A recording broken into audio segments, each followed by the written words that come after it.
Hi, I'm Steve Wozniak, Chief Scientist at Fusion.io. Let's talk about how virtualization got started and where it's going today. First, we need to meet my friend Gordon Moore, the physicist and Intel co-founder. In 1965, Gordon predicted that the number of transistors in a CPU would double every 18 months for the next 10 years. This meant that processing power would more than double every 18 months.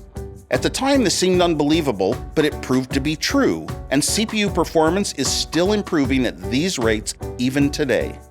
To better understand this growth, a 1971 CPU had about 2,000 transistors. If you traveled afoot for every one of these, you could fly a little higher than the Empire State Building. However, if you flew a step for every transistor in a CPU created today, you would travel from the Earth to the Moon and back. What that means is today's processors are that much more powerful. Unfortunately, many are only 10% utilized because today's architectures can't feed them enough data to keep them busy. Which is why, in 1990, virtualization was developed to take advantage of unused processing power, putting underutilized CPUs back to work. To understand how virtualization works, let's imagine a big house with only one person living in it. More room than one person needs. The owner decides he can rent out each of his extra rooms to put the space to use. Today's servers are similar. They have more processing power than one application may need. By adding virtualization, multiple applications can run at the same time on a single server while sharing some resources like storage and memory. However, there are bottlenecks from sharing these resources. At times, there isn't enough throughput to get stored data into the CPU to be processed, preventing each application from running smoothly. How can we solve these bottlenecks?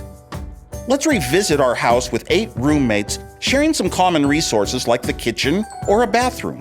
While this is normally fine, having only one bathroom can create bottlenecks as each person gets ready for the day. To overcome our shared resource bottleneck for these roommates, we need to replace the sink with one that each person living in the house can use at the same time, meaning nobody has to wait in line anymore and everyone is happy. The same applies to our virtualized server. Applications wait their turn for shared resources like storage and memory. By adding Fusion.io memory and our VSL software, you can give applications near-instant access to terabytes of high-performance, non-volatile flash.